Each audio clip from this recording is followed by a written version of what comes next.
পৌষের প্রায় অর্ধেক পেরোনোর পর শীতের আমেজ এসেছে রাজধানীতে। দক্ষিণ পশ্চিমাঞ্চলের কয়েকটি জেলায় বইছে মৃদু শৈত্যপ্রবাহ। আরও অন্তত 4 দিন এই অবস্থা থাকবে বলছে আবহাওয়া অধিদপ্তর।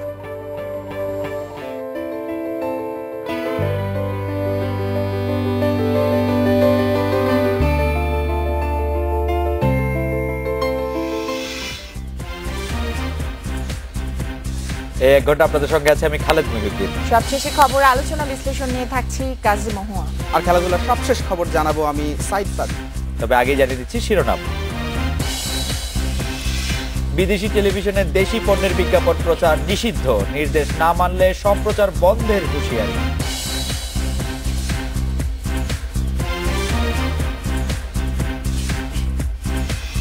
দ্রুত বিচার ট্রাইব্যুনালে লিটন হত্যার বিচার চান ডেপুটি স্পিকার। এমপিদের নিরাপত্তায় গানম্যান দাবি।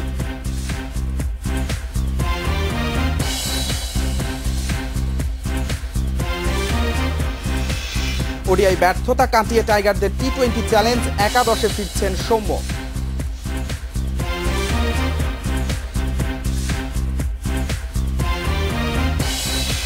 রাজনাটে বাংলাদেশে আজ মতামত পাঠানোর বিষয়ে ভেজাল ওষুধ। মতামত পাঠাতে পারেন এসএমএস অথবা ফেসবুকে। আপনাদের মতামত জানিয়ে দিচ্ছি সংবাদের পরের অংশে। বিদেশি টেলিভিশনে দেশি পণ্যের বিজ্ঞাপন প্রচারের নিষেধাজ্ঞা দিয়েছে তথ্য মন্ত্রণালয়। মঙ্গলবার এক তথ্য বিবরণীতে এই নিষেধাজ্ঞার কথা জানানো হয়েছে। এতে বলা হয়, কেবল টেলিভিশন নেটওয়ার্ক পরিচালনা আইন অনুযায়ী বাংলাদেশের দর্শকদের জন্য ডাউনলিঙ্ক করা বিদেশি টেলিভিশনে দেশি পণ্যের বিজ্ঞাপন প্রচার বন্ধ রাখতে নির্দেশ দেওয়া হয়েছে। এই নির্দেশ না মানলে সংশ্লিষ্ট চ্যানেলের সম্প্রচারের অনুমতি ও লাইসেন্স বাতিল সহ অন্য শাস্তিমূলক ব্যবস্থা নেওয়া হবে। বিদেশি টেলিভিশনে দেশি বিজ্ঞাপন প্রচার বন্ধের দাবিতে গত 5 নভেম্বর আন্দোলন শুরু করে মিডিয়া ইউনিটি। ইলেকট্রনিক মিডিয়ার সঙ্গে যুক্ত বিনিয়োগকারী, সাংবাদিক, ক্যামেরা পার্সন, অভিনয় শিল্পী, প্রযোজকদের নিয়ে গঠিত হয়েছে এই ফোরাম।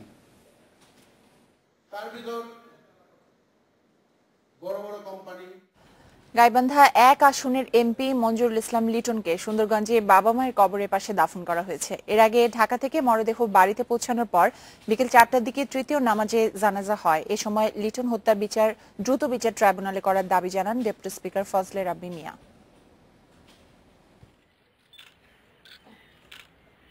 ঢাকায় দ্বিতীয় দফা জানাজা শেষে হেলিকপ্টারে করে এমপি লিটনের মরদেহ নেওয়া হয় তার নির্বাচনী এলাকা সুন্দরগঞ্জে। মরদেহ পৌঁছার সঙ্গে সঙ্গে ভারী হয়ে ওঠে পরিবেশ, অনেকেই ভেঙে পড়েন কান্নায়। এরপর বামননাকার বাড়ির সামনে আরেক দফা জানাজায় আওয়ামী লীগ নেতাকর্মী সহ অংশ নেন স্থানীয়রা। কফিন ঢেকে যায় ফুলে ফুলে।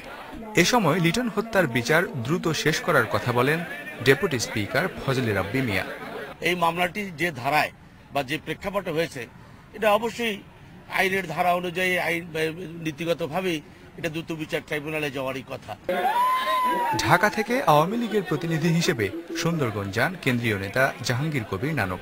বলেন, এ ঘটনা জঙ্গি তৎপরতার একটি বড় বার্তা। সুন্দরগঞ্জের এই জায়গাটিকে কোনো অবস্থাতেই সাম্প্রদায়িক অপশক্তির এক বিচরণ ভূমিতে পরিণত আমরা হতে দেব না। এদিকে বাসায় ঢুকে জনপ্রতিনিধি হত্যার প্রতিবাদে বিক্ষুব্ধ স্থানীয়রা। চলছে প্রতিবাদ কর্মসূচি। এটা পাহারা রাখো, কিন্তু ওই এটা পছন্দ করেন না যে লোকজন আমার কাছে আসবে, কথা বলবে, আমার ওটি আমার শান্তি। একে যারা নির্মমভাবে হত্যা করছে অকালে, তাদের আমরা বিশ্বাস চাই। একজন উদারতার লোক ছিলেন। পরে বাড়ির সামনে বাবা মায়ের কবরের পাশেই চিরনিদ্রায় শায়িত হন গাইবান্ধার সাম্প্রদায়িকতা বিরোধী আন্দোলনের নেতা মঞ্জুরুল ইসলাম লিটন। একজন সংসদ সদস্য হয়েও সাদামাটাভাবে চলাফেরা করা এই মানুষটিকে কাছে পাবে না কেউ। তবে দক্ষ সংগঠক হিসেবে তার সফল নেতৃত্বের কথা মনে রাখবে সবাই। Mizanur Rahman, Independent News, Sundarganj, Gaibandha. মঞ্জুরুল ইসলাম লিটনের বাড়ি যে জায়গায় বামনডাঙ্গায়, সেখানে জামায়াতে ইসলামীর বেশ শক্ত ঘাঁটি। এর আগেও আমরা দেখেছি একবার 2013 সালে সম্ভবত পুলিশ ফাঁড়িতে হামলা করেছিল এবং 6 জন পুলিশ নিহত হয়েছিল। আজকে একটি আলোচনায় ডেপুটি স্পিকার এই কথাটা বলেছেন যে ওই সময় যে পুলিশ হত্যা হয়েছে সেটা যদি বিচার হতো তাহলে হয়তো আজকে ওনাকে মরতে হতো না। এই কথাগুলো বিভিন্ন সময় বিভিন্ন জন বলে থাকে। এখন সরকার দলীয় সংসদ সদস্যরা বলছে, তাতে যদি আসলে কোনো কাজ হয় সেটাই আমার মনে হয় যে ডেপুটি স্পিকার যদি তিনি অনেক সময় সংসদে সভাপতির দায়িত্ব পালন করে থাকেন স্পিকারের অনুপস্থিতিতে, তিনি যদি এই কথাটি সংসদ নেত্রী, যিনি আবার বাংলাদেশের প্রধানমন্ত্রীও বটে, তার কাছে পৌঁছাতে পারতেন, বা তার কাছে দিতে পারতেন যে পুলিশ নিহত হয়েছে, সেই বিচার হয়নি, সেই বিচার 2013, আজ 2017 সাল, মানে এটি তাহলে সেটি হতো না, সেই দায়িত্ব কে নেবে সেটিও আসলে ডেপুটি স্পিকার ফজলে রাব্বি মিয়ার বলা দরকার ছিল। তিনি প্রধানমন্ত্রীর কাছে গানম্যান চেয়েছেন নিরাপত্তার খাতিরে, তো সংসদ সদস্যদের যদি গানম্যান নিয়ে চলাফেরা করতে হয়, ভিআইপি বলে বাংলাদেশে আরো অন্য অনেক প্রকার ভিআইপি রয়েছে, তাদেরও এরকম গানম্যান নিয়ে চলাফেরা করার প্রয়োজন দেখা দিবে বা চাহিদা তৈরি হবে কিনা। হ্যাঁ, বিশেষ করে আজকে একটা প্রতিবেদন আমাদের দেখানো হচ্ছিল যে গত এক দশকে, এক যুগে আওয়ামী লীগের 3 জন খুবই প্রভাবশালী এমপি এবং মন্ত্রী এভাবে হত্যাকাণ্ডের শিকার হয়েছেন। এবং এই গানম্যানের দ্বারা কি নিরাপত্তা নিশ্চিত করা সম্ভব হবে? তবুও যেভাবে টার্গেটেড কিলিং শুরু হয়েছে বা টার্গেটেড কিল করা হচ্ছে, যে আপনি জানেন যেদিন লিটন গুলি খেলেন তার আগের দিনই কিন্তু খুলনার একজন আওয়ামী লীগ নেতা, তাকে গুলি করা হয়েছিল, তাকে লক্ষ্য করে গুলি করা হয়েছে, সেই গুলি আরেকজন পথচারীর মৃত্যুর কারণ হয়েছে। কিন্তু বাসায় যেহেতু নিরাপত্তা সংকট তৈরি হয়েছে, সেক্ষেত্রে বাসাতেই নিরাপত্তা দিতে পারছে না, বাইরে আসলে কতটুকু বাসায় নিরাপত্তা দেওয়া আসলে একটু কঠিনই আছে, একটু কঠিনই আছে। একবার তখনকার স্বরাষ্ট্রমন্ত্রী বলেছিলেন, সারা খাতুন মনে পড়ছে, যে আমরা কি আর ঘরে ঘরে পুলিশ নিয়োগ দিব কিনা।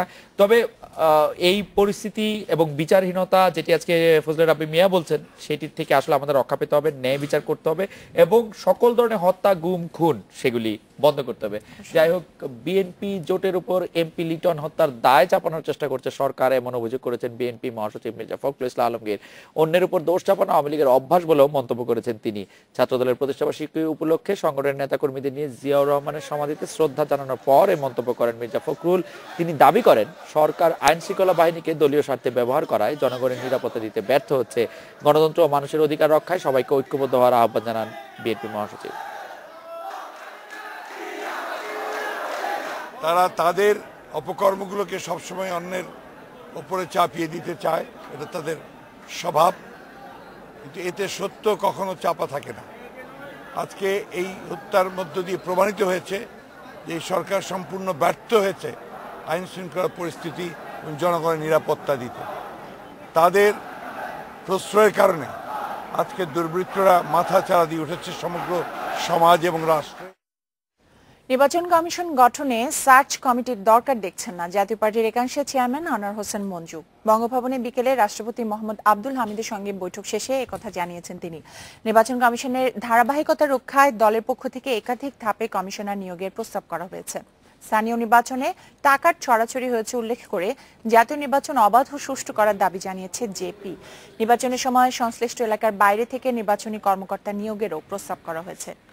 নির্বাচন কমিশন গঠনে বিভিন্ন দলের সঙ্গে আলোচনা করছেন রাষ্ট্রপতি। এর অংশ হিসেবে সোমবার বৈঠক হয় আনোয়ার হোসেন মঞ্জুর নেতৃত্বে জেপির 16 সদস্যের প্রতিনিধি দলের সঙ্গে। ইউনিয়ন পরিষদে, জেলা পরিষদে যে ধরনের অর্থ ব্যয় হয়েছে, আমি মহামান্য রাষ্ট্রপতি বলেছি আমি আগামী নির্বাচনে হয়তো নির্বাচনে অংশগ্রহণ করব না, কারণ এত অর্থ আমার পক্ষে ব্যয় করা সম্ভব না। লোক বাংলাদেশ আমি সকলে সকলকে চেনে, সার্চ কমিটি লাগে না। রাষ্ট্রপতি যে সিদ্ধান্ত দেবে সেটা আমি না, আমাদের মাননীয় প্রধানমন্ত্রী মেনে নেবেন, বিরোধী দলও মেনে নেবে, যারা সরকারিভাবে বিরোধী দল নয় তারাও মেনে নেবেন, না হলে তারা নির্বাচনে অংশগ্রহণ করতে পারবেন না। নির্বাচন কমিশন পুনর্গঠন নিয়ে রাষ্ট্রপতির সঙ্গে আলোচনার জন্য 11 জানুয়ারি বঙ্গভবনে আমন্ত্রণ পেয়েছে ক্ষমতাসীন আওয়ামী লীগ। এই সংক্রান্ত চিঠি আজ বঙ্গভবন থেকে আওয়ামী লীগ কেন্দ্রীয় কার্যালয়ে পাঠানো হয়েছে। 11 জানুয়ারি বিকেল 4টায় আওয়ামী লীগ প্রতিনিধি দলের সঙ্গে বৈঠক করবেন রাষ্ট্রপতি মোহাম্মদ আব্দুল হামিদ। এছাড়া 9 জানুয়ারি শরীফ নুরুল আম্বিয়ার নেতৃত্বাধীন জাসদ, বাসদ ও ইসলামী আন্দোলন বাংলাদেশ বঙ্গভবনে আমন্ত্রণ পেয়েছে। এর আগে 8 জানুয়ারি বঙ্গভবনে যাবে গণফোরাম ও গণতান্ত্রিক পার্টি। নতুন নির্বাচন কমিশন গঠনের জন্য 18 ডিসেম্বর নিবন্ধিত রাজনৈতিক দলগুলির সঙ্গে আলোচনা শুরু করেন রাষ্ট্রপতি। প্রথম দিনে আমন্ত্রণ পায় বিএনপি।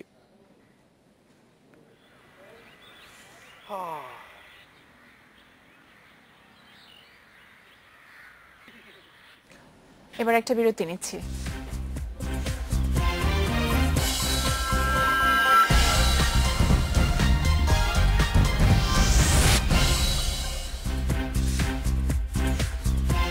নটা 16 মিনিটে ফিরে এলাম রাত 9টায় বাংলাদেশে।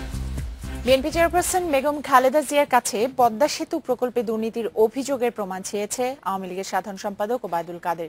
প্রমাণ দিতে না পারলে বক্তব্য প্রত্যাহার, নইলে খালেদা জিয়াকে মামলার মুখোমুখি হতে হবে বলে হুঁশিয়ারি দিয়েছেন তিনি। সন্ধ্যায় মহানগর উত্তর আওয়ামী লীগের যৌথ সভায় তিনি এই হুঁশিয়ারি দেন।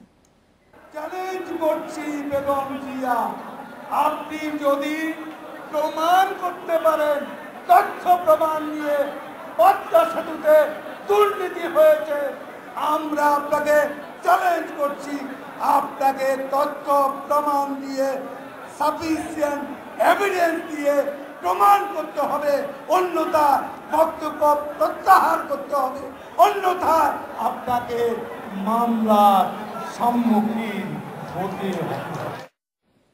জাতীয় পার্টির চেয়ারম্যান হুসেইন মোহাম্মদ এরশাদকে আওয়ামী লীগের সঙ্গ ছেড়ে জনগণের কাতারে আসার আহ্বান জানিয়েছেন বিএনপি মহাসচিব মির্জা ফখরুল ইসলাম আলমগীর। ক্ষমতার জন্য জনগণের সঙ্গে বিশ্বাসঘাতকতা করে এরশাদ আওয়ামী লীগের সঙ্গে গেছেন বলে মন্তব্য করেছেন তিনি। প্রয়াত কাজী জাফরের জাতীয় পার্টির প্রতিষ্ঠাবার্ষিকীর আলোচনা সভায় তিনি মন্তব্য করেন। রাষ্ট্রপতিকে উচ্ছেদ করে উৎখাত করে আমি জোর করে ক্ষমতা দখল করেছিলাম, আর আপনি আবারও জনগণের সঙ্গে বিশ্বাসঘাতকতা করে এই ফ্যাসিবাদীদের সঙ্গে হাত মিলিয়ে আপনি জনগণের স্বার্থকে ধ্বংস করে দিয়েছেন। সুতরাং নেমে আসুন, জনগণের কাতারে দাঁড়ান, তাহলে হয়তো জনগণ আপনাকে ক্ষমা করে করতে পারে। দেশের বর্তমান ভোটার সংখ্যা 10,14,60,601 জন। নির্বাচন কমিশন প্রকাশিত হালনাগাদ ভোটার তালিকার খসড়ায় এই তথ্য জানানো হয়েছে। তালিকা নিয়ে কোনো আপত্তি থাকলে সংশোধনীর পর 31 জানুয়ারি চূড়ান্ত তালিকা প্রকাশ করা হবে। খসড়া তালিকায় নতুন ভোটার যুক্ত হয়েছেন 14,97,672 জন। এর মধ্যে পুরুষ 9,02,000 এবং নারী 5,94,000।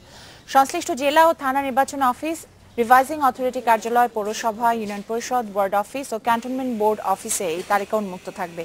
এসব জায়গাতেই 17 জানুয়ারি পর্যন্ত দাবি বা আপত্তি করা যাবে। সবশেষ তালিকায় ভোটার সংখ্যা ছিল 9,99,00,000-এর ওপর।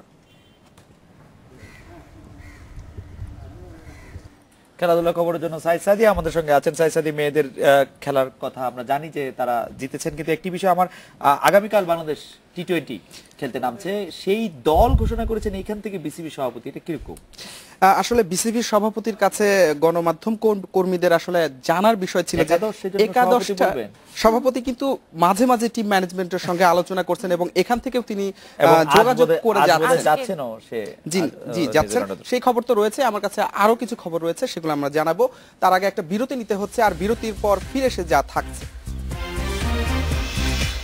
প্রথমবার নারী সাফের ফাইনালে বাংলাদেশ, সেমিতে স্বপ্না সাবিনাদের কাছে বিধ্বস্ত মালদ্বীপ।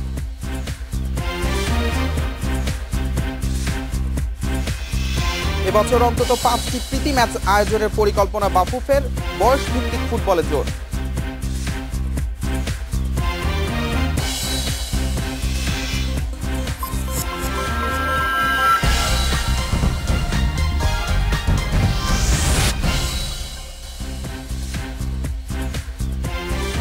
নটা 26-এ ফিরে এলাম রাত 9টায় বাংলাদেশে। সিরিজের প্রথম টি-20তে কাল মুখোমুখি হচ্ছে নিউজিল্যান্ড ও বাংলাদেশ। ওডিআই সিরিজে 3-0 হেরে ঘুরে দাঁড়ানোর চ্যালেঞ্জ মাশরাফিদের সামনে। টাইগার অলরাউন্ডার সাকিবের মতে জয়ের জন্য দরকার দলগত পারফরমেন্স। একাদশে ফিরছেন সৌম্য সরকার, বাদ পড়ছেন তানভীর হায়দার। নেপিয়ারে ম্যাচ শুরু, বাংলাদেশ সময় বেলা 12টায়। নিউজিল্যান্ডের কন্ডিশনে দারুণ সফল মুস্তাফিজুর রহমান চোট থেকে ফিরে ছন্দে আছেন। টি-20তে সফল এই পেসারের দিকে চেয়ে থাকবে স্কোয়াড। এদিকে 6 বছর পর আন্তর্জাতিক ক্রিকেটে ফিরে বাংলাদেশকে ভোগাচ্ছেন নিল ব্রুম। ওডিআই সিরিজে করেছেন 1 সেঞ্চুরি সহ 150। প্রথম টি-20তে আমাদের প্লেয়ার টু ওয়াচ এই দুইজন। গুরুত্বপূর্ণ সদস্যরা পারফর্ম না করায় ওডিআই সিরিজে ব্যর্থ হয়েছে দল। অভিযোগ বিসিবি সভাপতি নাজমুল হাসানের। তবে টি-20 সিরিজে ঘুরে দাঁড়াবার সামর্থ্য টাইগারদের আছে বিশ্বাস করছেন বোর্ড প্রধান। মঙ্গলবারের প্রথম টি-20তে আরেক দফা সুযোগ দিতে চান সৌম্য সরকারকে। শিলিগুড়িতে ইতিহাস গড়ল বাংলাদেশ, প্রথমবার সাব চ্যাম্পিয়নশিপের ফাইনালে বাংলার নারীরা। সেমিতে সাবিনার হ্যাট্রিকে মালদ্বীপকে উড়িয়ে দিয়েছে 6-0 গোলে। কাঞ্চনজঙ্ঘা স্টেডিয়ামে 12 মিনিটে স্বপ্নার গোলে লিড নেয় বাংলাদেশ। 11 মিনিট পর ব্যবধান বাড়ান এই ফরওয়ার্ড। প্রথমার্ধে আর গোল করতে পারেনি লাল সবুজের প্রতিনিধিরা। দ্বিতীয়ার্ধে আরো দাপট বাংলার নারীদের। এই অর্ধে এসেছে 4 গোল, সব মিলিয়ে 6-0 গোলের বড় জয়। হ্যাট্রিক করেছেন অধিনায়ক সাবিনা, আসরে নিজের দ্বিতীয় হ্যাট্রিক এটি। এর আগে নেপালকে 3-1 গোলে হারিয়ে ফাইনাল নিশ্চিত করে ভারত। বুধবার ফাইনালে স্বাগতিকদের মুখোমুখি হচ্ছে সাবিনার স্বপ্নারা। বয়সভিত্তিক দলগুলোকে প্রাধান্য দিয়ে জাতীয় দল গঠনের পরিকল্পনা বাফুফের। ঘরোয়া ফুটবলের পাশাপাশি মৌসুমের সবচেয়ে বড় আসর সাব চ্যাম্পিয়নশিপ অনুষ্ঠিত হচ্ছে বছরের শেষ অর্ধে। এছাড়াও পুরো মৌসুম জুড়ে 4 থেকে 5টি ফিফা প্রীতি ম্যাচ আয়োজনের পরিকল্পনা করছে ফেডারেশন। এই ছিল আমার কাছে। আরো কিছু খবর জানাবেন মহুয়া ও খালেদ। ধন্যবাদ সাদি। আমরা আরো কিছু খবর জানিয়ে দিচ্ছি। ভেজাল ও নকল ওষুধ অসংখ্য মানুষের প্রাণনাশের কারণ হলো তা নিয়ন্ত্রণে রাখা সম্ভব হচ্ছে না। শুধু ওষুধ ভুয়া নয়, আছে ভুয়া কোম্পানিও যাদের মাধ্যমে নকল ওষুধ ছড়িয়ে পড়ছে হাট বাজার সহ বিভিন্ন ওষুধের দোকানে। বিশ্ববাজারে যখন বাংলাদেশি ওষুধের গ্রহণযোগ্যতা ও নির্ভরতা বাড়ছে, তখন দেশের বাজারেই নকল, ভেজাল আর নিম্নমানের ওষুধ উৎপাদন ও বিপণন কোনোভাবেই নিয়ন্ত্রণ করা যাচ্ছে না। পাবনায় অধিক মুনাফার আশায় ব্যবসায়ীরা বিভিন্ন ধরনের নিম্নমানের ট্যাবলেট, সিরাপ, যৌন উত্তেজক ও মেয়াদোত্তীর্ণ ভেজাল ওষুধ বিক্রি করছে, যা মানবদেহের জন্য মারাত্মক ক্ষতিকর। ফার্মাসিউটিক্যালস কোম্পানি আগে ওষুধ তৈরির জন্য তাকে লাইসেন্স দিতে হয়, কিন্তু এদের কোনো লাইসেন্স আছে বলে আমার জানা নেই। এটা কোনো ওষুধ, এটাও আমি বিশ্বাস করি না। এটা আদৌ খাওয়া উচিত না, এবং খেলে এতে কোনো উপকার তো হবে না, বরং ক্ষতি হবে। ড্রাগ লাইসেন্সবিহীন ওষুধ বিক্রয় করার অপরাধে ফরিদপুর, লক্ষ্মীপুর ও মুন্সিগঞ্জের বেশ কয়েকটি ওষুধের দোকানকে জরিমানা করেছে ভ্রাম্যমাণ আদালত। মোবাইল কোর্ট ভেজাল ওষুধের বিরোধী অভিযান করে, কিন্তু এই অভিযানের পরে আবার দোকানদাররা সেই ভেজাল ওষুধ বিক্রি করে, যেগুলো আসলে আনঅথরাইজড কোম্পানিগুলো থেকে তারা নিয়েছে এবং বিক্রি করছে। আমরা সেই কোম্পানিগুলোতে অভিযান চালাবো, এবং সবচেয়ে শেষ কথা হলো যেটা, আমরা কখনো বলি না যে আমাদের কাজ শেষ হয়েছে, কারণ এই অভিযান অব্যাহত থাকবে।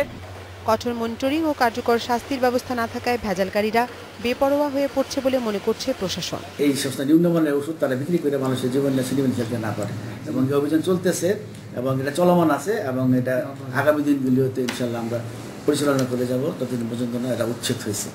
বাংলাদেশে ভেজাল ও নিম্নমানের ওষুধ উৎপাদন ও বিতরণের অভিযোগে গত কয়েক মাসে বেশ কয়েকটি ফার্মাসিউটিক্যাল কোম্পানির লাইসেন্স বাতিল করেছে সরকার। সেই সঙ্গে কয়েকটি করে ওষুধ উৎপাদনের অনুমতি বাতিল করে সতর্কও করা হয়েছে। Atifan Zuman, Independent News desk. এদিকে খুলনায় নকল ওষুধ কারখানার সন্ধান মেলার পর আতঙ্কে রয়েছেন ক্রেতা ও ব্যবসায়ীরা। তবে প্রশাসন বলছে ভেজাল ওষুধ তৈরি ও বিক্রি বন্ধে আরো কঠোর অভিযান পরিচালনা করা হবে। খুলনা মহানগরীতে নকল ওষুধ বিক্রির অভিযোগ দীর্ঘদিনের। 10ই অক্টোবর নগরীর রূপসায় ভেজাল ওষুধ তৈরির কারখানার সন্ধান পায় র্যাব। বিপুল পরিমাণ নকল ওষুধ সহ কাজী শাহনেওয়াজ নামে একজনকে আটক করা হয়। তবে নগরীতে আরও নকল ওষুধ তৈরির কারখানা থাকতে পারে বলে আশঙ্কা করছে ব্যবসায়ীরা। যাদের দোকানে লাইসেন্স নাই তারাই এই কাজটা বেশি করে থাকে, এবং আমরা আশা করি সরকার এ ব্যাপারে সদয় দৃষ্টি দেবেন এবং লাইসেন্সবিহীন দোকান উচ্ছেদ করার জন্য প্রয়োজনীয় ব্যবস্থা নেবেন। নকল ওষুধ তৈরি কমে গেলেও এখনো বিক্রি হচ্ছে বলে জানিয়ে ঔষধ প্রশাসন বলছে এটি পুরোপুরি বন্ধে আরো অভিযান চালানো হবে। অনেক সময় কিছু কুয়াক ডাক্তার থাকে, তারা হয়তো কিছু মানে যে প্রেসক্রিপশন ছাড়া বা অনেক হায়ার অ্যান্টিবায়োটিক এরকম হয়তো ইউজ হয়। আর নকল ভেজালের সহনীয় করার মানে আমরা সর্বাত্মক চেষ্টা অব্যাহত আছে। খুলনায় প্রায় 5,500 ওষুধের দোকান আছে। প্রতি মাসে প্রায় 25 কোটি টাকার ওষুধ বিক্রি হয় খুলনা মহানগরীতে। Independent News desk. আরো খবর জানার আগে নিচে একটি বিরতি, আর বিরতি পরে জানিয়ে ফিরছি। সাভারে যেতে দীর্ঘমেয়াদী ঋণ চান চামড়া ব্যবসায়ীরা। জমি দখলের পাতারের অভিযোগ পরিবেশবাদীদের।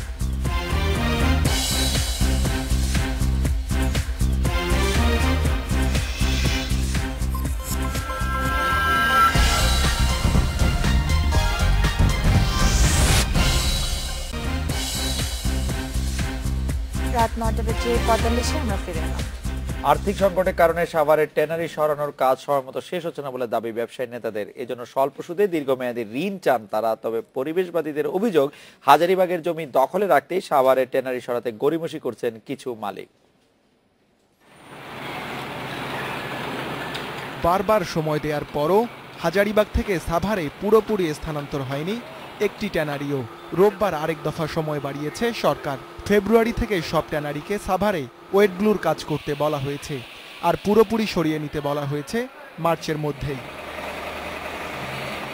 মালিকেরাও মানছেন চামড়াজাত পণ্য থেকে $5 বিলিয়ন রপ্তানি লক্ষ্য অর্জন করতে হলে সাভারে ট্যানারি সরিয়ে নেয়ার কোনো বিকল্প নেই।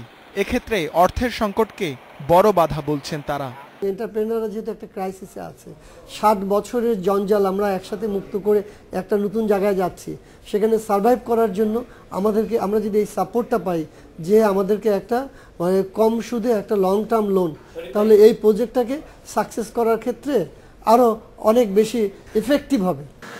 তবে পরিবেশবাদীদের অভিযোগ, সাভারে আধুনিক কারখানা নির্মাণ ও পরিচালনা করা ছোট ট্যানারিগুলোর জন্য লাভজনক হবে না।